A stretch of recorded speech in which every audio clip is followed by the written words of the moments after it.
আসসালামু আলাইকুম। সকাল শিক্ষার্থীকে স্বাগত জানিয়ে শুরু করছি ম্যাথ ক্লাস। আজকে ম্যাথ ক্লাসে ষষ্ঠ শ্রেণী প্রথম অধ্যায় স্বাভাবিক সংখ্যা ও ভগ্নাংশ অনুশীলনী 1.1 পৃষ্ঠ নম্বর হচ্ছে 6, শিক্ষাবর্ষ 2025।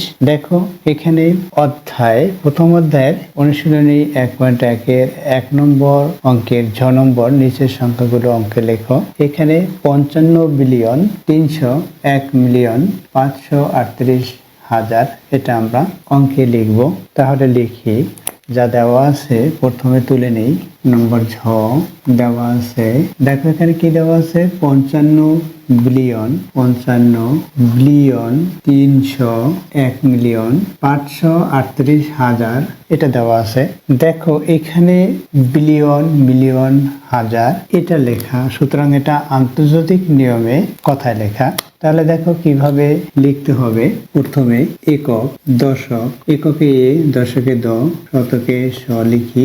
এরপর হচ্ছে হাজার, হাজারে হা, তারপর হচ্ছে মিলিয়ন, মিলিয়নে মি, এরপর হচ্ছে বিলিয়ন, বিলিয়নে বি লিখি।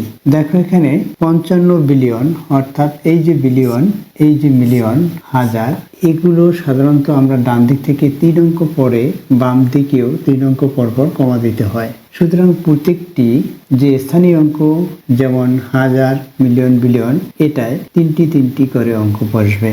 হাজারে 3টি, মিলিয়নে 3টি, বিলিয়নে 3টি, এভাবে করে অঙ্ক বসবে। তাহলে এখানে যা দেওয়া আছে সেটা লিখে নেই। এখানে 55 বিলিয়ন, অর্থাৎ বিলিয়ন বরাবর 55 হবে, এখানে 55 লিখলাম। এরপর হচ্ছে 301 মিলিয়ন, অর্থাৎ মিলিয়নের স্থানে 301 লিখতে হবে, এই 301 লিখলাম। এরপর হচ্ছে 538,000, এখানে 538 হবে, এখানে হাজার, এরপর কিছু নেই। এই একক, দশক, শতক, এখানে কি বসবে, সার্থক অঙ্ক নয় এমন সংখ্যা, অর্থাৎ শূন্য ব্যতীত অন্য কোনো অঙ্ক বসবে না। এ দেখো ডান দিক থেকে 3 অঙ্ক পরে পরে কমা দিতে হবে। প্রত্যেকটি 3 অঙ্ক পর পর একটি করে কমা দিলাম। এখন কত হলো দেখো, একক, দশক, শতক, এই হাজার, এখানে হাজার পড়েছে 8 বরাবর হাজার, এই 8 বরাবর যখন হাজার পড়েছে তাহলে এখানে কত, 538,000 হলো।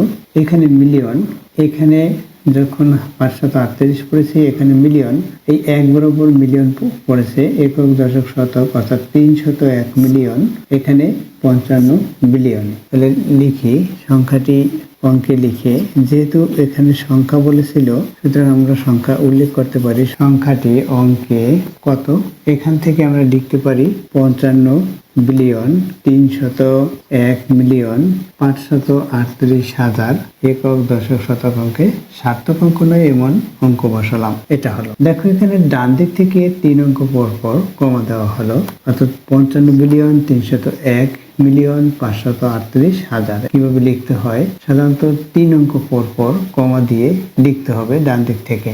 এখানে বলেছি ইতিপূর্বে, আশা করি বুঝতে পেরেছো এই অঙ্কটি কিভাবে সমাধান করতে হয়। এতক্ষণ ম্যাথ ক্লাসের সাথে থাকার জন্য সকলকে ধন্যবাদ জানিয়ে আজকের মতো বিদায় নিচ্ছি।